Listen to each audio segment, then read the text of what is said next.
Shalom, pemirsa yang diberkati Tuhan, bertemu kembali dalam seri pelajaran Sekolah Sabat. Sebelum itu, mari kita sama-sama berdoa. Bapa kami bertata kerja yang surga, kami mengucap syukur Bapa karena Engkau masih menuntun kami, memberkati kami di sepanjang kehidupan kami Bapa. Bapa, sebentar ini kami ingin mempelajari Sekolah Sabat, kiranya Roh-Mu menuntun kami dari awal hingga akhir, agar kami dapat memahami kata demi kata Bapa. Kami berdoa nama Tuhan Yesus, amin. Pelajaran Sekolah Sabat pada hari Rabu 26 Maret 2025 yang berjudul Kasih adalah Kegenapan Hukum Taurat.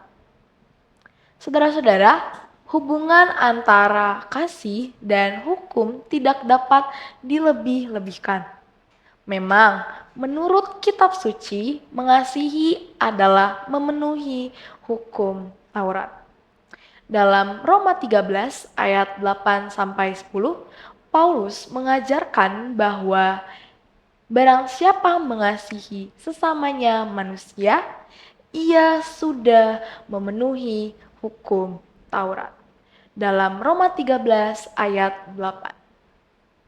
Saudara-saudara, setelah mendaftarkan 6 dari 10 perintah terakhir, Paulus menyatakan bahwa ini semuanya sudah tersimpul dalam firman ini, yaitu kasihilah sesamamu manusia seperti dirimu sendiri. Roma 13 ayat 9. Memang Paulus mengajarkan dengan jelas kasih adalah kegenapan hukum Taurat. Roma 13 ayat 10. Sekali lagi, dalam Galatia 5 ayat 14, Paulus menjelaskan seluruh hukum Taurat tercakup dalam satu firman ini, yaitu kasihilah sesamamu manusia seperti dirimu sendiri. Galatia 5 ayat yang ke-14. Saudara-saudara, tetapi kasih jenis apakah yang menggenapi hukum Taurat? Kasih seperti apakah itu? Saudara-saudara, mari kita buka dalam Matius 23 ayat yang 23 dan 24. Ayatnya yang ke-23, celakalah kamu, hai ahli-ahli Taurat dan orang-orang Farisi, hai kamu orang-orang munafik, sebab persepuluhan dari selasi, adas manis, dan jintan kamu bayar. Tetapi yang terpenting dalam hukum Taurat kamu abaikan, yaitu keadilan dan belas kasihan dan kesetiaan. Yang satu harus dilakukan dan yang lain jangan diabaikan. Ayatnya yang ke-24, hai kamu pemimpin-pemimpin buta, nyamuk kamu tapiskan dari dalam minumanmu, tetapi unta yang di dalamnya kamu telan. Apa sajakah hal-hal yang terpenting dalam hukum Taurat? Saudara-saudara, mari kita menyimak dalam Ulangan 5 ayat 12-15 dan Yesaya 58 ayat 13 dan 14.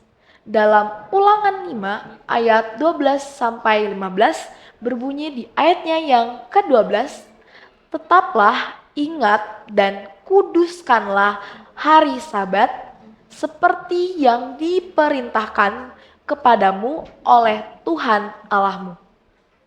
6 hari lamanya engkau akan bekerja dan melakukan segala pekerjaan.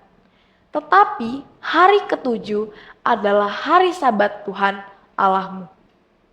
Maka jangan melakukan sesuatu pekerjaan engkau atau anakmu laki-laki atau anakmu perempuan atau hambamu laki-laki atau hambamu perempuan atau lembumu atau keledaimu atau hewanmu yang manapun atau orang asing yang di tempat kediamanmu, supaya hambamu laki-laki dan hambamu perempuan berhenti seperti engkau juga. Sebab haruslah kau ingat bahwa engkau pun dahulu budak di tanah Mesir dan engkau dibawa keluar dari sana oleh Tuhan Allahmu. Dengan tangan yang kuat dan lengan yang teracung, itulah sebabnya Tuhan Allahmu memerintahkan engkau merayakan hari Sabat.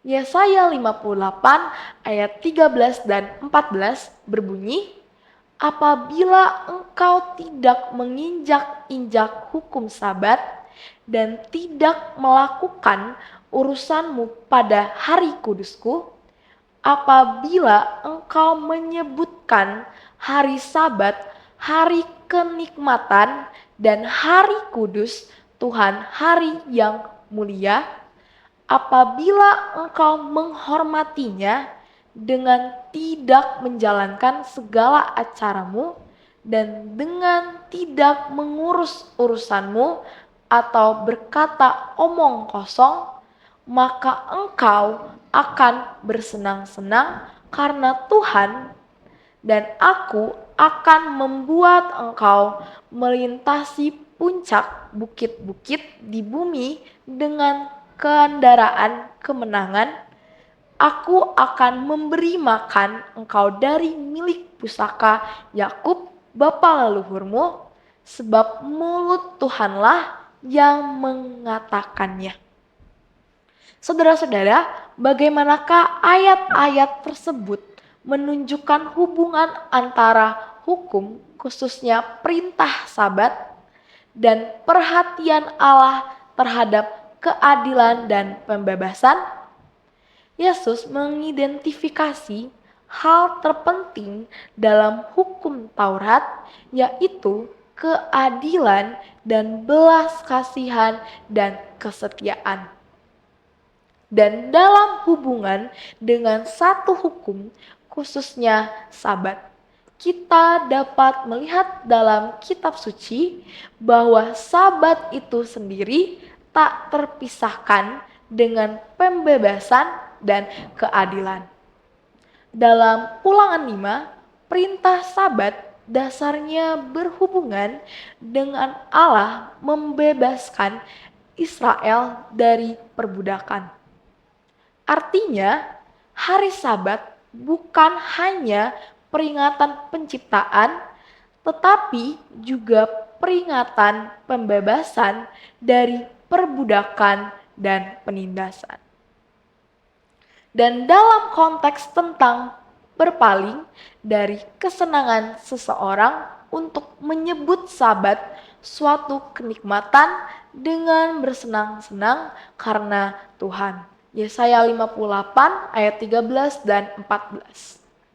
Penekanannya adalah pada mengusahakan kasih dan keadilan bagi orang lain, melakukan yang baik, memberi makan orang lapar, menampung yang tidak punya rumah.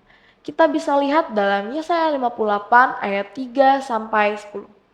Mengingat semua ajaran ini dan banyak lainnya, orang yang ingin memenuhi hukum Taurat melalui kasih harusnya menaruh perhatian tidak hanya tentang dosa perbuatan, tetapi juga tentang dosa kelalaian. Saudara-saudara, kasih sebagai penggenapan hukum Taurat melibatkan tidak hanya menurut hukum dalam arti menahan diri untuk tidak melakukan dosa, tapi juga secara aktif berbuat baik, melakukan pekerjaan kasih yang dengan setia memajukan keadilan dan belas kasihan. Menjadi setia kepada Allah adalah lebih dari sekedar tidak melanggar catatan hukum Taurat. Tuhan memberkati. Mari kita sama-sama berdoa. Bapa kami yang bertata di kerajaan surga, kami di sini datang kepadamu Bapa, mengucap syukur Bapa atas segala berkat yang kau berikan kepada kami Bapa. Bapa, kami mengucap syukur Bapa karena baru saja kami mendengarkan firman-Mu tentang hukum Taurat dan mengenai tentang kasih Allah Bapa. Kiranya pelajaran yang kami dapatkan itu dan kami pelajari itu Bapa, kiranya itu bisa mengingatkan kepada kami untuk tetap melakukan hukum Taurat Bapa. Dan juga Engkau memberkati kami Bapa supaya Engkau memberkati orang-orang yang mungkin sedang ada kesusahan, kiranya Engkau memberkati mereka dan juga Engkau berikan mereka yang sakit diberikan kesehatan dan ataupun sedang ada pergumulan Bapa. Inilah doa kami Bapa, ampuni dosa-dosa kami, kami dalam nama Tuhan Yesus, amin.